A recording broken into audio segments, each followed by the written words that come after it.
Sabe o que é, irmãos?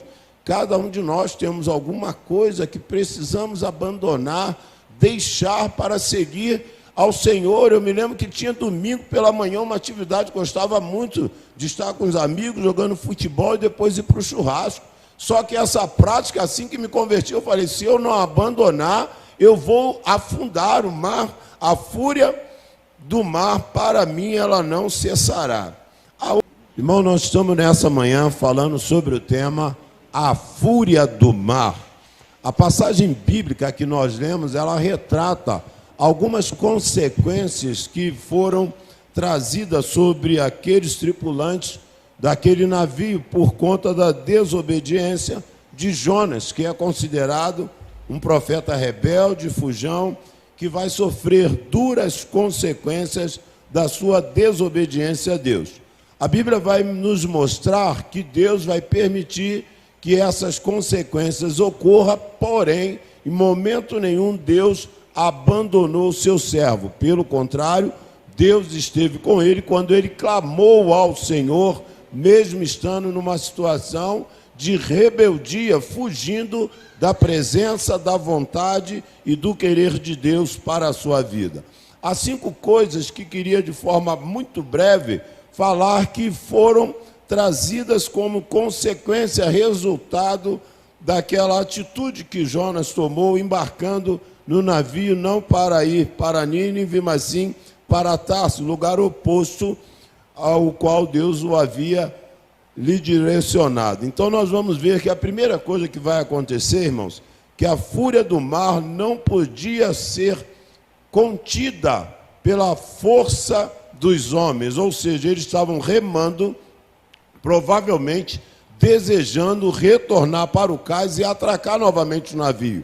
Não foi possível, a fúria do mar levou o navio quase a despedaçar, ele ia sendo despedaçado, ou seja, ele estava com a fúria do mar sendo levado ao extremo da sua destruição. E aqui nós vamos entender que os homens tentaram, com a sua própria força, reverter um quadro que só Deus poderia tratar daquela situação. Assim é em nossas vidas, quando o mar está revolto, há momento que nós fazemos tudo o que nós podemos fazer, mas depois entregamos nas mãos daquilo que pode todas as coisas, inclusive o impossível. A segunda coisa, irmãos, que a fúria do mar levou aqueles marinheiros incrédulos a crerem e aclamarem ao Senhor.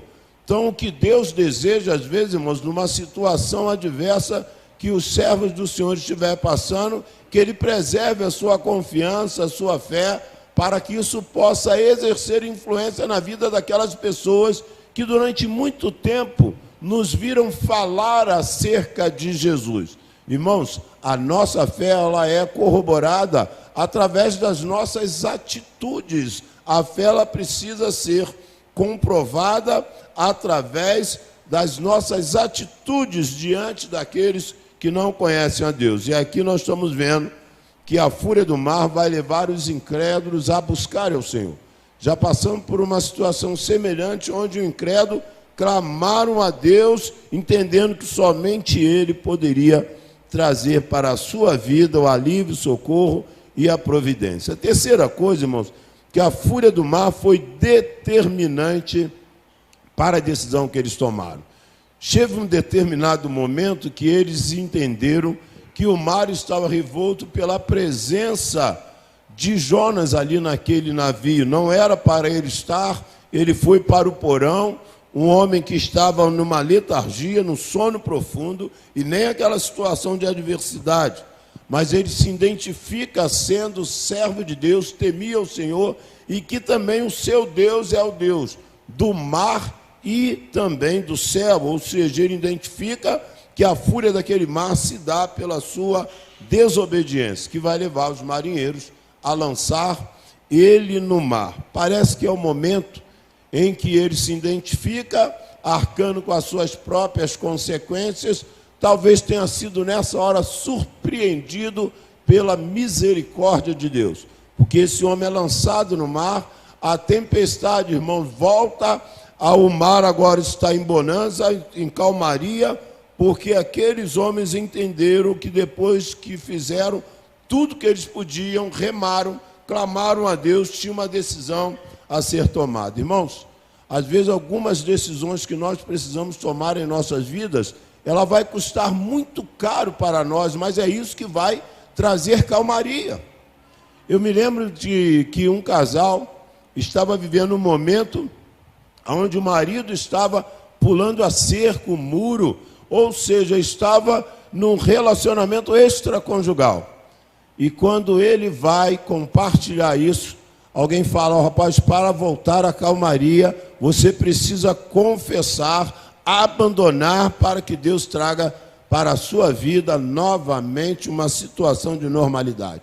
E ele entendeu dessa forma, tratou da questão, e dentre todas as coisas, talvez uma das coisas que mais compromete quando alguém está retomando alguma coisa que ele havia negligenciado, é quando falta a verdade. Ele omitiu algumas verdades que precisavam ser postas, e a pessoa falou: olha, me fere muito mais a mentira do que até mesmo a prática pecaminosa que você estava envolvido. E aqui, irmãos, foi uma decisão que eles entenderam que tinha que tomar.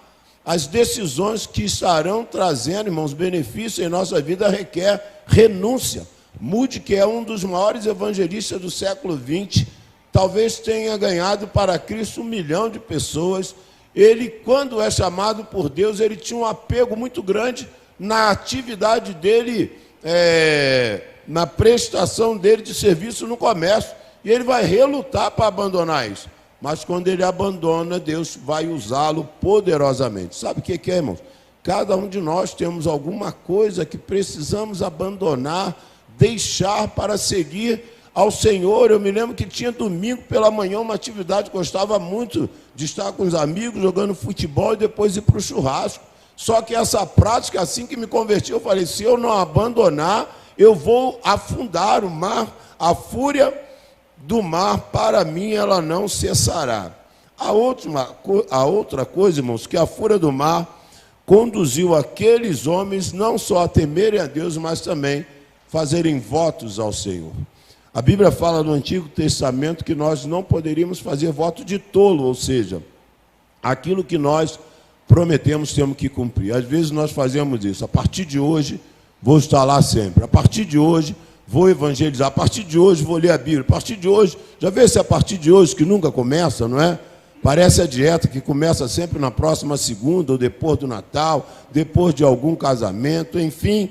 E aqui nós estamos vendo que essa protelação não adiantaria, de se comprometer diante de Deus, de não só fazer o voto é um compromisso nosso com Deus. O voto é aquilo que falamos diante de Deus, e se assim falamos, precisamos de honrar.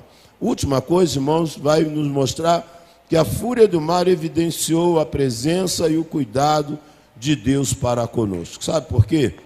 Deus não desiste de nos amar. Esse homem ele foi lançado no mar, a Bíblia não diz qual é o peixe. O protagonista dessa história não é Jonas, nem é o peixe, é Deus. Então Deus aprove ao Senhor enviar um grande peixe que pudesse abrigar durante 3 dias e 3 noites Jonas no seu ventre. Nós veremos à noite que dentro do ventre do peixe ele foi completamente quebrantado, renovou o seu voto e vai se colocar à disposição de Deus. É um Deus que nos dá uma segunda oportunidade. É um Deus que vai nos levar a arcar com as consequências para que isso possa mudar as nossas atitudes. E foi isso que Jonas experimentou de um Deus que não desiste de nos amar, que enviou um grande peixe para que pudesse abrigar. Essa passagem tem uma relevância tão grande que o próprio Jesus faz menção, dizendo que assim como Jonas fica 3 dias e 3 noites no ventre do peixe, ele também seria sepultado e ficaria 3 dias e 3 noites até que pudesse ressurgir. Jonas vai ser lançado no mar. Nem o peixe pode suportar, irmãos, um crente fujão, rebelde e desobediente a Deus, não é? Ele lançou fora, é aquele homem dando a evidência de que Deus concedia a Jonas uma nova chance, uma nova oportunidade. Nós vamos orar nesse instante ao nosso Deus, pedindo ao Senhor que possa falar aos nossos corações, de maneira que tudo aquilo que nós temos visto na vida desse profeta seja por nós refletido, porque essa história já aconteceu e Deus nos mostra que a história bíblica, a história do cristianismo, ela é cíclica, e esses mesmos fatos ocorrem hoje. Que Deus nos ajude para que estejamos, irmãos, obedecendo a voz do nosso Deus e não fujamos daquilo que Ele tem proposto individualmente para cada um de nós. Soberano Deus e eterno Pai, obrigado porque nesta manhã podemos entender que a Tua vontade é boa, perfeita e agradável, mesmo quando ela contraria a nós. Ajuda-nos a entendermos aquilo que o Senhor quer fazer e realizar no seio da sua igreja, individualmente com cada um dos seus membros, de maneira que todos nós possamos entregar em Tuas mãos, confiar ao Senhor aquilo que nós não podemos fazer, porém, fazendo tudo aquilo que está em nosso alcance. Tudo isso nós te pedimos, ó Pai, e desde já te agradecemos, em nome de Jesus. Amém.